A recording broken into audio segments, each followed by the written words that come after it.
ৰাইজৰ মনৰ কথাটো কৈছে, শুনক।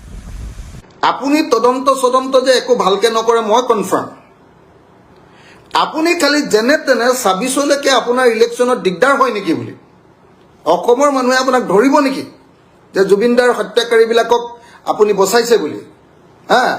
গতিকে সেইকাৰণে যেনে তেনে কিবা এটা কৰি মানুহকেইটাক অকণমান কেইদিনমান জেলত ৰাখিব খুজি আছে, বেলেগ একো নাই নহয়। উত্তৰ কাছাৰ কেলেংকাৰী মানুহকো আপুনি এনেকৈ এৰাই দিলে।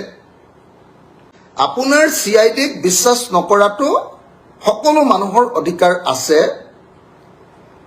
সকলো মানুহৰ অধিকাৰ আছে। কাৰণ আপুনি যি কাম কৰে সেই কাম একদম সব কথা, আপুনি চিপাহীও, আপুনি OCও, আপুনি IO, আপুনি SPও, আপুনি DGPও, আপুনি DIGও, আপুনি IGPও, অসমখন অকল আপুনি, হয়নে নহয় কওক?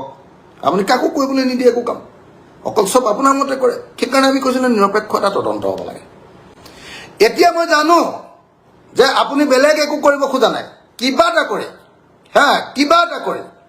এই কেছটো আপুনি প্ৰথমতে ঢিলাকে বনালে, হত্যাৰ গোচৰ নলগালে। তাৰপিছত যেতিয়া হাল্লা হৈ গ'ল গোটেই অসমত, তেতিয়া ভাবিলে যে ফটককৈ বেইল পাব এতিয়া, গতিকে আপুনি হত্যাৰ গোচৰটো লগাই দিছে এতিয়া। হা, সেইটো আগতে লগাবলগীয়া ঘটনা আছিলে।